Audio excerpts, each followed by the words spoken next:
Este escenario, respecto a las lesiones y siniestralidad, la falta de regulación sectorial, si bien es cierto, contamos con una normativa técnica de INACAL, aún no se cuenta con una regulación sectorial que permita mayor amplitud en cuanto al cumplimiento de la norma, ya que el MTC como ente rector cuenta con la competencia para regular el empleo y el tránsito, transporte, a través de este tipo de vehículos, que son las motocicletas. También el Reglamento Nacional de Tránsito, en cuanto a las infracciones G67, G68 y G69, no vienen siendo aplicadas porque justamente se requiere de una normativa técnica que las habilite a la determinación de este tipo de infracciones y a su posible sanción en caso que llegue a configurar este tipo de supuestos de hecho. Se ha llegado a elaborar la resolución directoral que justamente regula las condiciones del casco y chalecos respecto al uso de las motocicletas. Esta resolución directoral ha partido del decreto legislativo 216 y su reglamento, en el cual se dispuso el uso de chalecos que involucre en la parte trasera la placa del vehículo. Tomando en cuenta que la problemática viene a ser las lesiones y siniestralidad, ya se contaría con una normativa que regule las condiciones y características que debe tener un casco para que cuente con mayor seguridad, y también el chaleco, que uno de sus elementos es la retroreflectividad, ya que también se ha podido determinar que los índices de siniestralidad se suscitaban en horarios más nocturnos, y este tipo de chalecos retroreflectivos también llegarían a permitir cierta identificación en cuanto a los motociclistas al momento de su tránsito. Ya se contaría con una normativa de obligatorio cumplimiento a todo el nivel de territorio del Perú. Se habilitaría ya la aplicación de este tipo de infracciones. Lo que se busca con esta norma es que se cuente con una regulación técnica que permita un adecuado uso de cascos y chalecos en procura tanto de la seguridad de los propios conductores, de sus acompañantes, y también en el ámbito de la fiscalización al momento que ellos transitan por las vías. En cuanto al contenido de la resolución directoral, como dije, es de conocimiento público, se ha llegado a publicar la norma, ya se encuentra en la página web, y podrán darse cuenta que esta resolución directoral cuenta con diversos apartados, una referida a las definiciones, a las autoridades competentes, a los componentes mínimos del casco, que justamente buscan dotar de seguridad vial a este tipo de elementos, especificaciones técnicas para el uso de casco, las especificaciones técnicas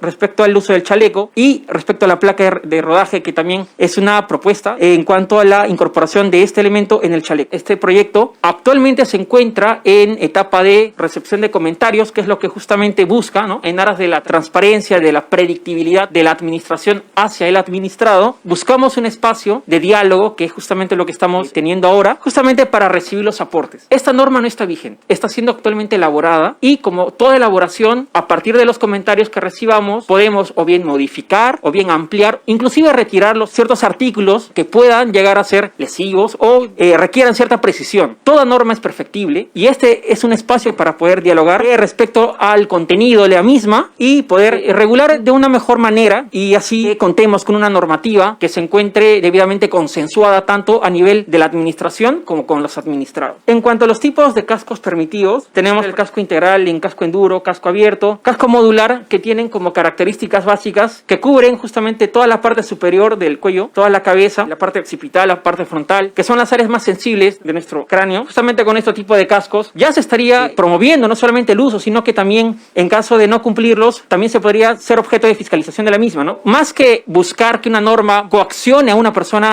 al uso, esta norma busca justamente concientizar también el uso de este tipo de elementos, que busca una mayor seguridad tanto para el motociclista como para su acompañante. Las especificaciones del chaleco también lo tienen en la normativa, y también se ha llegado a delimitar los centímetros, las especificaciones técnicas de esta placa en la parte trasera del chaleco. La prepublicación, Paolo, si me corriges, termina el lunes. Como se publicó el 4 de marzo, se otorgaron 10 días hábiles para recibir los comentarios, y esta fecha vence este viernes 18. Por favor, les agradecería algunos comentarios respecto a la normativa, que como ya...